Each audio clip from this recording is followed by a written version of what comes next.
ஆயிரமும் சிறியவன் பலத்த ஜாதியும் ஆவான். கர்த்தராகிய நான் ஏற்ற காலத்தில் இதை தீவிரமாய் நடப்பிப்பேன். ஏசாயா 60:22.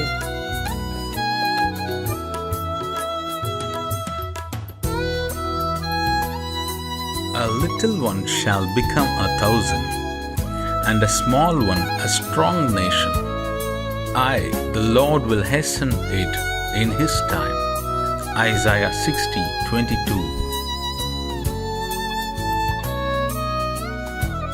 ஆண்டவரும் இரட்சகருமாகிய இயேசு கிறிஸ்துவின் நாமத்தினாலே யூடியூப் சேனல் மூலமாக செய்தியை கேட்டுக்கொண்டிருக்கிற தேவ பிள்ளைகள் யாவருக்கும் God Goes His Ministry சார்பாக அன்பின் வாழ்த்துதலை தெரிவித்துக் கொள்கிறேன்.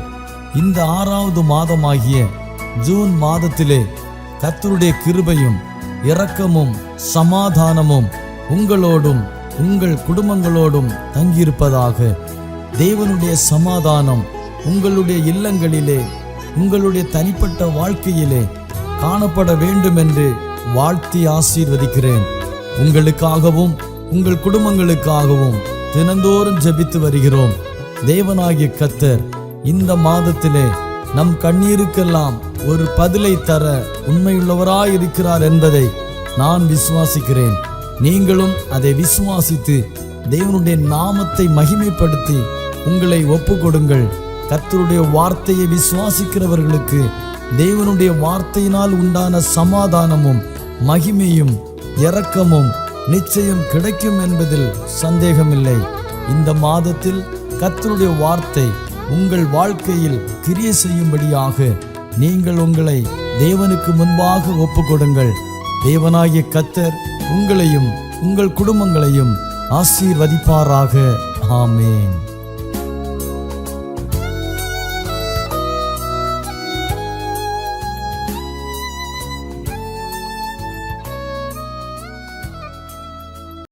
அவருடைய இரக்கங்களினாலே நம்மை முடிசூட்டி நடத்தின கிருபைகளுக்காக ஆண்டவரை ஸ்தோத்திரிக்கிறேன். அவருடைய இரக்கங்களுக்கு முடிவில்லை என்பதாக நாம் வேதத்திலே வாசிக்கிறோம். நாம் கடந்து வந்த பாதைகளிலே வந்த வேதனைகள், கண்ணீர்கள், வாழ்க்கையில் வந்த எல்லா சூழ்நிலைகளிலும் தேவனுடைய கிருபை, அவருடைய இரக்கம் நம்மை பாதுகாத்ததற்காக ஆண்டவரை ஸ்தோத்திரிக்கிறேன். இந்த நாளிலும் நம்முடைய தியானத்திற்காக மத்தேயு எழுதின சுவிசேஷம் 11ஆம் அதிகாரம் 28வது வசனத்தை நான் உங்களுக்காக வாசிக்கிறேன். வருத்தப்பட்டு பாரம் சுமக்கிறவர்களே, நீங்கள் எல்லோரும் என்னிடத்திலே வாருங்கள், நான் உங்களுக்கு இளைப்பாறுதல் தருவேன் என்பதாக இயேசு சொல்லியிருக்கிறார். இந்த வேத வசனத்தின் மூலமாக ஆண்டவர் நம்மோடு இந்த நாளிலே பேசும்படியாய் ஜெபத்தோடு எதிர்பார்ப்போடு தேவனுடைய வார்த்தை கேட்கும்படி உங்களை கேட்டுக்கொள்கிறேன். ஆண்டவர் இயேசு கிறிஸ்து தம்மிடத்தில் வந்த ஜனங்களை பார்த்து சொன்ன ஒரு அருமையான வார்த்தை தான் நாம் இந்த இடத்துல வாசித்து கேட்டோம். இயேசு கிறிஸ்துவின் ஊழிய நாட்களிலே அவருடைய அருகாமையில் வந்ததான மக்கள் பலவிதமான வருத்தங்கள், கவலைகள், பிரச்சனைகள், தேவைகள், வியாதிகள், பிசாசின் கட்டுகள், இப்படி பலவிதமான சூழ்நிலைகளில் இருந்த மக்கள் இயேசு கிறிஸ்துவின் வசனத்தை கேட்கும்படியாய் அவரிடத்திலே வந்ததாக நாம் வேதத்திலே வாசிக்கிறோம். அவரிடத்தில் வந்த மக்களை பார்த்து ஆண்டவர் சொன்ன ஒரு வார்த்தையை தான் இந்த இடத்திலே நாம் வாசித்தோம். முதலாவது இயேசு சொன்னார், வருத்தப்படுகிறவர்களே என்பதாக. வருத்தப்படுகிறவர்கள் என்று சொன்னால் வாழ்க்கையிலே துக்கங்களை, கவலைகளை, துயரங்களை அனுபவிக்கிறவர்கள் என்று அர்த்தம். ஏசாயா 53ஆம் அதிகாரம் 4ஆம் வசனத்தில் இயேசு வேதம் எப்படி சொல்லுகிறது? இயேசு கிறிஸ்து நம்முடைய துக்கங்களை சிலுவையிலே சுமந்தார் என்று வேதத்தில் வாசிக்கிறோம். நம்முடைய வாழ்க்கையில நாம் அனுதினம் சந்தித்து கொண்டிருக்கிற, நம்முடைய வாழ்க்கையில வருகிற ஒவ்வொரு துக்கங்களையும் இயேசு சிலுவையிலே நமக்காக சுமந்தார். ஆகவே நம்முடைய வாழ்க்கையில எப்படிப்பட்ட துக்கங்கள் வந்தாலும் அதற்கு பரிகாரத்தை, விடுதலையை இயேசு சிலுவையிலே நமக்காக உண்டு பண்ணி இருக்கிறார். நம்முடைய துக்கங்களை அவர் சுமந்தார் என்று வேதம் சொல்லுகிறது. எரேமியா 33ஆம் அதிகாரம் 13ஆம் வசனத்தில் நம்முடைய சஞ்சலங்களை போக்கி நம்மை சந்தோஷப்படுத்துவதாக வேதத்திலே வாசிக்கிறோம். நான் அவர்கள் சஞ்சலத்தை போக்கி அவர்களை சந்தோஷப்படுத்துவேன் என்று ஆண்டவர் சொன்னார். யோவான் 16 அதிகாரம் 20 வசனத்திலும் உங்கள் துக்கம் சந்தோஷமாக மாறும் என்று ஆண்டவர் சொல்லி இருக்கிறார். வாழ்க்கையிலே நஷ்டங்கள், இழப்புகள், மனிதரால் ஏமாற்றப்பட்ட அனுபவங்கள், நம்பினவர்களால் கைவிடப்பட்ட அனுபவங்கள், தோல்விகள், எதிர்பார்த்த காரியங்கள் வாய்க்காததினால், இப்படி பலவிதமான துக்கங்களினால் நம்முடைய இருதயம் வருத்தப்பட்டு கொண்டிருக்கலாம். இந்த வார்த்தை கேட்கிற எனக்கு அன்பான சகோதரி சகோதரனே, உங்கள் வாழ்க்கையில் இருக்கிற வருத்தங்களை, உங்கள் இருதயத்தில் இருக்கிற அத்தனை சஞ்சலங்களையும் நீக்கி உங்களை மகிழ்ச்சியினால் நிரப்புவதற்கு அவரால் கூடும். நம்முடைய கண்ணீரை துடைக்கிற ஒரு நல்ல ஆண்டவர் இயேசு கிறிஸ்து. ஒருவேளை யாருக்கும் தெரியாமல் அழுது கொண்டிருக்கிற பல காரியங்கள் நம்முடைய வாழ்க்கையில் இருக்கலாம். சங்கீதம் 6:6 தாவீது சொல்லுகிறார், கண்ணீரினால் என் படுக்கையை நான் ஈரமாக்கினேன் என்பதாக. இந்த வாழ்க்கையில் வந்த அநேக கண்ணீரான சூழ்நிலைகளை வேதம் சொல்லுகிறது ஆண்டவர் மாற்றி அந்த வாழ்க்கையை ஆண்டவர் மகிழ்ச்சியினால், சந்தோஷத்தினால் நிரப்பினதாக நாம் வேதத்தில் வாசிக்கிறோம். ஏசாயா 35:10 சொல்லுகிறது, நித்திய மகிழ்ச்சி அவர்கள் தலைமையில் இருக்கும், சஞ்சலமும் தவிப்பும் ஓடிப்போகும் என்று வேதம் சொல்லுகிறது. இந்த நாளிலே உங்கள் வாழ்க்கையில் இருக்கிற அத்தனை சஞ்சலங்களை, தவிப்புகளையும், தவித்து கொண்டிருக்கிற காரியத்தில் எல்லாம் கர்த்தர் ஒரு விடுதலை கொடுப்பார். ஏசாயா 43:19 சொல்லுகிறது, கர்த்தர் வனாந்திரத்திலே வழிகளை திறப்பார், அவாந்திர வெளிகளிலே ஆறுகளை உண்டாக்குவார் என்பதாக வேதத்திலே வாசிக்கிறோம். ஏசாயா 56:7 சொல்லுகிறது, நான் என் ஜனத்தை என் ஜெப வீட்டிலே கொண்டு வந்து அவர்களை மகிழ பண்ணுவேன் என்று வேதம் சொல்லுகிறது. ஆண்டவர் உங்களை மகிழ பண்ணுவார். இந்த வருஷம் முடிவதற்குள்ளாகவே உங்கள் வாழ்க்கையில் இருக்க அத்தனை வருத்தங்களை மாற்றி ஆண்டவர் உங்களை நிச்சயமாய் மகிழ பண்ணுவார். பிரியமானவர்களை, சங்கீதம் 4:7 சொல்லப்பட்டிருக்கிறது, தானியமும் திராட்சரசமும் பெருகியிருந்த காலத்தில் அவர்களுக்கு இருந்ததை பார்க்கலும் அதிக சந்தோஷத்தை கர்த்தரின் இருதயத்திலே தந்தார் என்பதாக. அதிக சந்தோஷத்தை தேவனை தேடுகிறவர்களுக்கு ஆண்டவர் கொடுக்க வல்லவர். இரண்டாவது சொல்லுகிறது, பாரம் சுமக்கிறவர்களே. பாரம் சுமக்கிறவர் என்ற சுமை சுமக்கிறவர்கள், பொறுப்புகள், கடமைகள், வேலைகள், பலவிதமான அலுவல்களை தனியாக செய்ய முடியாமல் தவித்து கொண்டிருக்கிற அநேகர் உண்டு. ஐயோ, தனியாக எல்லாவற்றையும் என்னால் செய்ய முடியவில்லை, எனக்கு உதவி செய்ய யாரும் இல்லை, என்னோடு கூட இருக்க யாரும் இல்லை, எனக்கு ஒத்தாசையாக, எனக்கு துணையாக யாரும் இல்லை என்று நினைக்கிறவர்கள் உண்டு. ஏசாயா 41:13 சொல்லுகிறது, பயப்படாதே, நான் உனக்கு துணை நிற்கிறேன். பலவிதமான பாரங்களை சுமக்கிறவர்கள், குடும்ப பாரங்கள், வேலையில் உள்ள பாரங்கள், பொறுப்பில் இருக்கிற பாரங்கள், கடன் பாரங்கள், இப்படிப்பட்ட பலவிதமான பாரங்களை உங்களால் சுமக்க முடியாமல் திணறிக் கொண்டிருக்கிறீர்களோ, ஆண்டவர் சொல்லுகிறார், நான் உனக்கு துணை நிற்கிறேன், நான் உனக்கு உதவி செய்ய என்னால் முடியும். 55 சங்கீதம் 22 சொல்லுகிறது, கர்த்தர் மேல் உன் பாரத்தை வைத்துவிடு, அவர் உன்னை ஆதரிப்பார் என்பதாக. இன்னைக்கு உங்கள் வாழ்க்கையில எப்படிப்பட்ட பாரங்கள் இருந்தாலும் உங்களுக்கு உதவி செய்ய ஏசப்பா கூட இருக்கிறார். 2 நாளாகமம் 14:11 வாசிக்கிறோம், பலன் உள்ளவனுக்கும் பலன் இல்லாதவனுக்கும் உதவி செய்வது ஆண்டவருக்கு லேசான காரியம்.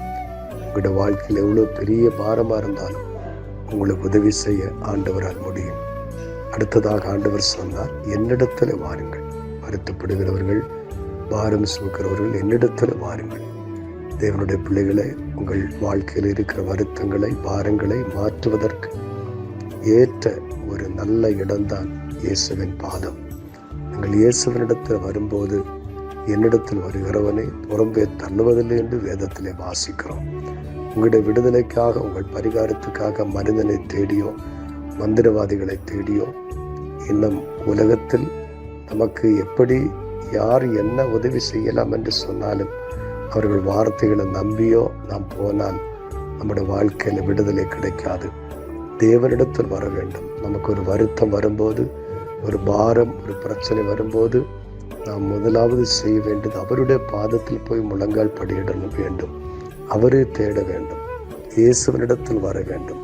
மனிதன் மீதோ, பொருள் மீதோ, பணத்தின் மீதோ, பலத்தின் மீதோ நம்முடைய நம்பிக்கை போகக்கூடாது. நம்முடைய நம்பிக்கை இயேசுவின் மீது மட்டும்தான் இருக்க வேண்டும்.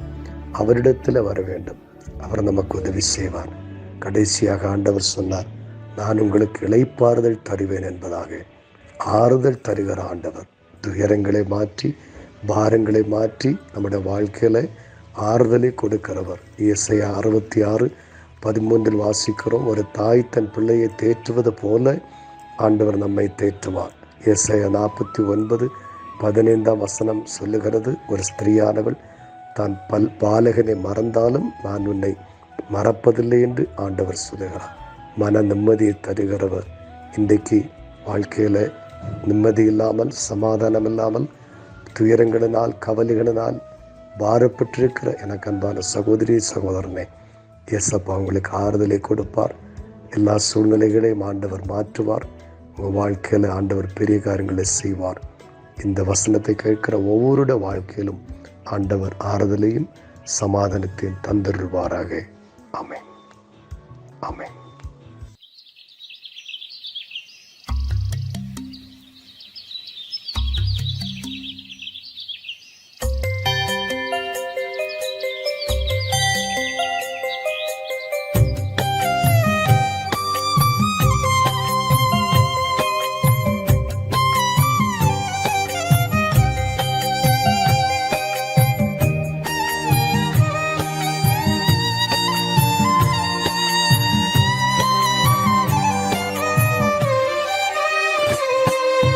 வைகரையில் உமக்காக வழி மேல் விழி வைத்து காத்திருக்கின்றேன் இறைவா. காலை நேரம் உமக்காக வழி மேல் விழி வைத்து காத்திருக்கின்றேன் இறைவா. என் ஜெபம் கேட்டு பதில் தாரும், பெருமூச்சை பார்த்து மனம் இறங்கும். என் ஜெபம் கேட்டு பதில் தாரும், பெருமூச்சை பார்த்து மனம் இறங்கும். வைகரையில் உமக்காக வழி மேல் விழி வைத்து காத்திருக்கின்றேன் இறைவா. காலை நேரம் உமக்காக வழி மேல் விழி வைத்து காத்திருக்கின்றேன் இறைவா.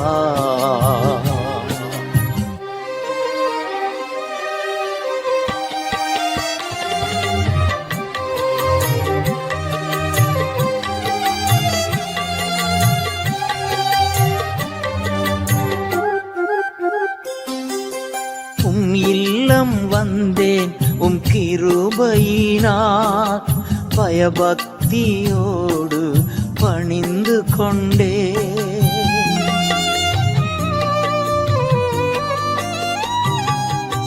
நிறைவான மகிழ்ச்சி உம் சமூகத்தில், குறையில்லாத பேரின்பம் உம் பாதத்தில். வைகரையில் உமக்காக வழி மேல் விழி வைத்து காத்திருக்கின்றேன் இறைவா.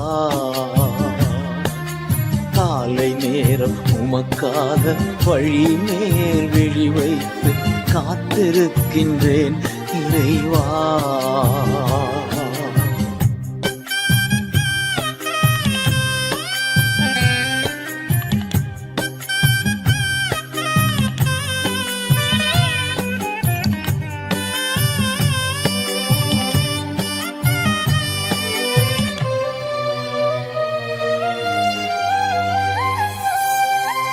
ஆட்சி செய்யும் ஆளுநர் நீர்தானையா, உம்மை அன்றி வேறு ஒரு செல்வம் இல்லையே.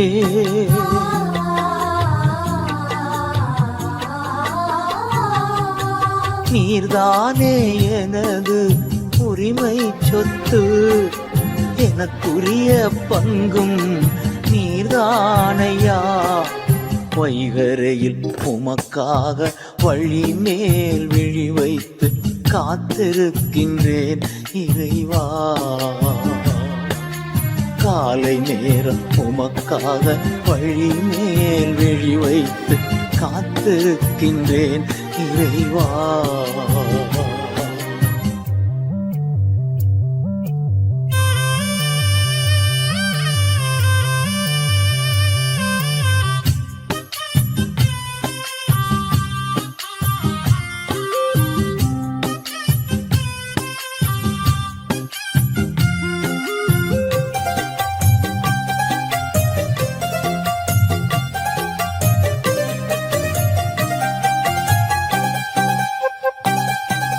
படுகுழியில் பாதாளத்தில் விடமாட்டி அழிந்து போக அனுமதியும் தரமாட்டி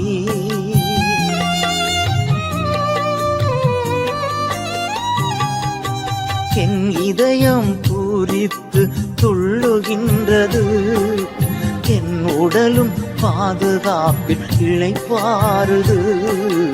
வைகரையில் உமக்காக வழி மேல் விழி வைத்து காத்திருக்கின்றேன் இறைவா.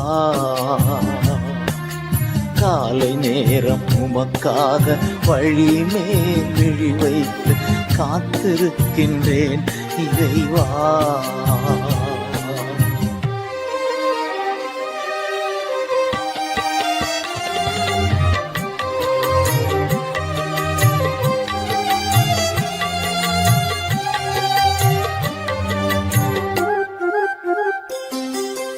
காலைதோறும் திருப்தியாக்கும் கிருபையால் நாளெல்லாம் களி கூர்ந்து மகிழ்ந்திருப்பே.